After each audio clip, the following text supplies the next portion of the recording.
أبراي مبتدع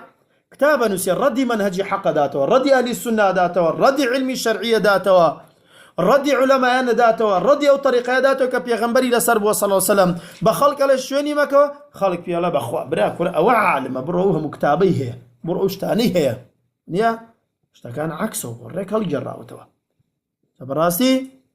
أوش مشكلة مصيبتي جورية شو أهل السنة دائما لنا وخلق دا وابنا غريبنا زماني السلف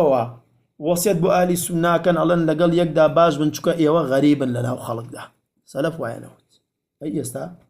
يستا أمرو أو قصيه كإمام الصنعاني غريب لنا أم أمة دا الصنعاني ونا خلقا غريب ولا ولاتي يمن بو أوان زيديبون دعوي يكر توحيد أما زو اشتكي غريب بو بشيت يعني زاني غريبم لنا وعشيرتك خوم دايوت لنا ولاتك خوم دا غريبم لنا وعشيرتك خوي دا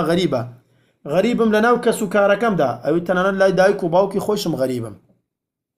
ونيا زورك مان هي كدايكو باوكي لا اما تشيت ولا سريد امشى تعزت يناتا ما توتيك تشويتا ونيا بو خدوك او خلقناكي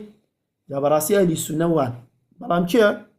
ابن القيم او بابته زور جوان رونكاتوا عليه إسلام غريبة لنا ودينا كاني ترى دينا كاني تر زورا ونيا لنا إسلام يجدا أوانيك دعوة بالقرآن والسنة أكن غريبا لنا مسلمان يجدا إنجا أوانيك دس أجرن بالقرآن والسنة وعملي بيكن أوانيش يجدا غريبا لتا أواني ترى أوي كلنا أهل لنا أوانيش دا أوي عملي بيكاو دعوي خلق الشيكات والرد باطلي شدات والرد أوانادات مخالفي أو منهجاكن أوج لنا سلفي كان دا غريبة لنا السلفيش دا هر غريبة هي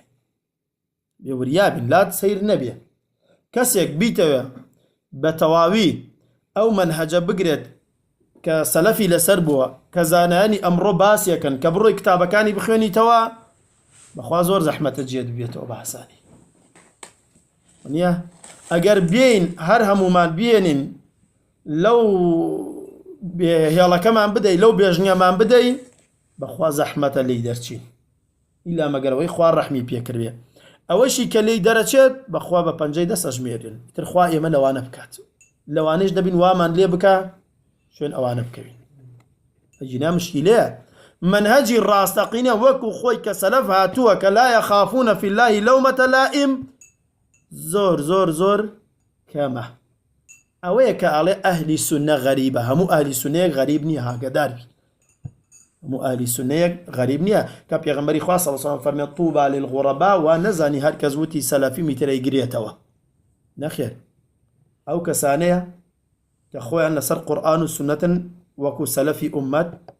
دعوي بو أكن دجايتي عكسك ايش يكن وهركس لادا لو منهجا مهما كان بلو بايبت رضي دنوا